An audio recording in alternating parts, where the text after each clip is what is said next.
Omid Scobie's explosive new book, Endgame, has hit the shelves today, and it's full of major allegations against the firm. Over the course of the 369 pages, Scobie, dubbed Meghan's Mouthpiece, takes aim at almost every senior royal, ensuring no one is spared from his scathing assessment of an institution in decline. Kate faces a raft of criticism, with Scobie branding her cold, and despite being an advocate for mental health, it's alleged that she ignored Meghan's cries for help. Sophie and Edward are blamed for causing a royal screw-up after attempting to play down the Sussexes' sit-down with Oprah, remember, the Oprah interview, by jokingly saying "Oprah who?" in their own interview. Scobie claims it made them seem stuffy at best and casually bigoted at worst. That interview saw the Sussexes claim that someone in the royal family questioned Archie's skin colour. Scobie claims that Meghan wrote to the king, telling him exactly who made these comments and that he personally knows who the two are, but he won't publish their names, insisting that UK law prevents him from doing so. It's this level of access that's caused many to question who his sources are. He insists that Harry and Meghan didn't brief him for the book, but he says there's enough people around them who are willing to tell all. But how trustworthy are these sources, and how accurate is the book? This is Piers Morgan's view. I got a copy of the book today, and I just checked, as you do, it's a digital copy. I did a little search, up I come 3 or 4 times. And on one occasion, he states, as a fact, that I have regular phone conversations with Queen Camilla. For the record, I have never had a single phone conversation with Queen Camilla. Now, he says, as a fact, in his book, that we have regular phone conversations. That I know, personally know, is an absolute lie.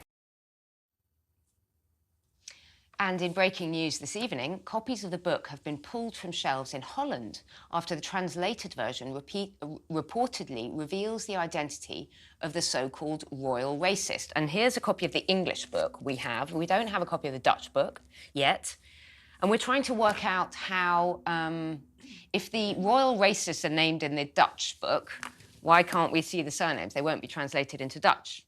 So my theory on this is that they've sent the wrong version of the manuscript to the Dutch printers. So, I mean, it has happened to me before with books. As you get towards the end of a book against a big deadline, you've usually got 12 versions of the manuscript, and it's going back and forth towards different editors. Different parts of the machine are fiddling around with it, taking out bits that aren't okay in some countries, and very possibly, it's just me speculating, the wrong version was printed. But would there have been I'm not sure, you know. I mean, I was a bit suspicious when I found out that the footman was called Bernard Manning down there at Buckingham Palace. I thought maybe there's a clue in that. But the idea that you would even have it written down, would he have ever written it, bearing in mind that... Well, I mean, my approach with books is always to put everything in there and take it all out at the end as people start arguing about what they will and won't tolerate. So I think it's not inconceivable. But the accusations... No, but it's one's editor that normally says, hold on a minute. Well, the lawyers, but also the editor needs to... Yeah, the final Bible read. You can't say that, you can't say... OK, but Scobie's saying that there's law in England saying you can't publish the names. There's no law in England that says you can't comment on someone's skin colour. Yeah, you can't be racist, but it wouldn't be against the law to say... Absolutely. And also the claim was that they asked, was he going to be, what colour skin was he going to be? And that's not, I mean, it's not... but it's not racist. No, it's not racist. We've misunderstood here. I think what he's saying... what Scobie is saying is that he can't name the person because all that surrounds the suggestion that that person asked those questions would be a bunch of allegations that they are a racist. So from a libel point of view, he's right. Which is interesting. You wouldn't want to go down that route. So it would amount... I don't think they were racist. No, well, here's the thing. Harry said in his interview with Tom Bradbury, Meghan didn't say anyone was racist. I didn't say anyone was racist. He said that he doesn't believe there's a racist in the firm in that interview with Tom Bradbury after they'd done the Oprah interview, insinuating that there was a racist. So Harry's already cleared up that there's no racists in the family. So why is Scobie now bringing this back up again? And Scobie's saying that Meghan has written to the king, telling him the names of the royal racists. There's supposed to be 2 now. 2 of them, 2 of them. Yeah. And the Where king did has 2 said... pop up from? Well, the number's mounting. It's going up by the day. But I actually think, look, if you're commissioned to write a book of this nature, then you're not going to get a commission or many sales if you just sort of write a very nice sort of Well, there's nothing... rainbows and unicorns sort of, you know, it was all fine in Buckingham Palace. No one's gonna buy that, and it's you know, a little like definitely buy that. Well, yeah, I know you would, Kev. You're a daft old royalist at heart. But the idea that you know, if somebody says, look, cobble together some bits and bit of tittle tattle, Piers Morgan's comments. I mean, there it is. You know, he demonstrably untrue. There is something in that thing about this completely untrue. The thing about this that's book, just one example. It's what we call in journalism a cuts job. I mean, there's nothing in it that's particularly new. Everything is eerily familiar. It's been in the papers and everything. Now, what I suspect happened here is that Omid Scobie is actually trading on a former relationship with Harry and Meghan that isn't quite as close as it used to be. Yeah. But because of his reputation as Meghan and Harry's mouthpiece, he's able to write what the hell he likes and off it goes. Now, to go on to the racists, I mean, what I'd have done with the royal... I mean, it's not racist to speculate on what colour a baby might be. A friend of mine, Anil Boreal, wrote a piece for The Spectator. He's married to a white girl. He's Asian of descent.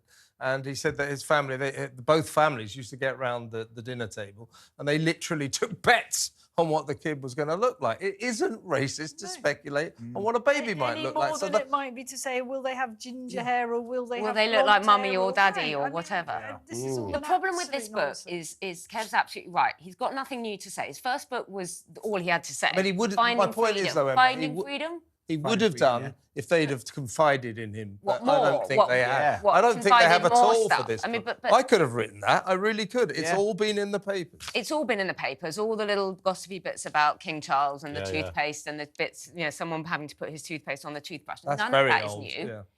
But the other problem is Omid Scobie is saying, oh, I am Meghan's mouthpiece, but oh, no, I'm not. They didn't really brief me. It was friends of theirs around them. You can't really play it both ways. I think you can, and I think he is, and it's being very successful. Look, we're all sitting around talking about a book. Kev says it's a pure cuts job. You know, there's all this drama around it being pulled from the shelves in the Netherlands. This is exactly what he wants. He's playing it beautifully. But what's really funny is this title, Endgame, and he's trying to portray himself as this, like, almost like a moral... It's a mission to predict or to kind of bring the royal family down. He talks about this kind of... He's on it a needs to end. role, I think the terribleness around the Windsors need to end. Well, who are you? I think he thinks the royal family are like they are in The Crown. I mean, he's depicted the royal family as this ludicrous soap opera, and I think he's come to believe the ludicrous soap opera. I mean, they are a strange family. They do have their feuds, but then again, which families don't? So it literally is a kind of royal fairy tale. It's hilarious. The reviews are in for Endgame, and they've been, less than favourable. In the New York Times, they said that the book reads like a press release cooked up by ChatGPT. Another review describes Scobie's portrayal as unfailingly sympathetic to the Sussexes, which paints Meghan and Harry in a relentlessly saintly light. And the Telegraph gives it 2 stars, saying it's ludicrous propaganda for Team Sussex. Well, there it is, isn't it? I mean, it's called the Endgame. But it's not propaganda because it's not done very well. No, but the Endgame was, you know, it's a bit like when, you know, the police bodge an investigation because they decide what they want the outcome to be and then find all the evidence to kind of fit it. And that's exactly what you do with a kind of book like the genre of that kind of book is, right, what do we want to do? We want to belch out a narrative. Royal family are a bit weird, might be a bit racist. And Meghan and the other chap, what's he called, Harry, him, you know, that pair, they're the good guys in all of this. So that's the kind of arc of the piece. And then we'll find everything to fit. We'll throw a bit of racism in there. We'll throw a few other bits and pieces. And we'll make the whole thing gel together rather nicely. We'll call it Endgame, which has got a sort of fairly sinister-y feel to it. We'll send it out there. We'll accidentally leak, you know, a moody copy to the Dutch. They won't bother to read it anyway. But so ultimately... Can he write another book? Now he's called that Endgame. Is there kind of Endgame Plus or something? Endgame Part 2. The new beginning. The resurrection. Literally that is his only tune. He needs to find something else. I think it's probably served him very well. Yeah, like 50 Shades of Grey had terrible reviews. Ultimately, this is to make money. But it was a great book. It was an amazing book. It was to make loads of money. One of the best I've ever read. The reviews and what Scobie says in there, take with a pinch of salt. I've only met 2 royals in my whole life. One was Princess Anne, and she was lovely and charming. The other was Harry, who was a good party boy, but people around him I wasn't keen on. So I'll take my own experience rather than... Like the men with the guns. Yeah.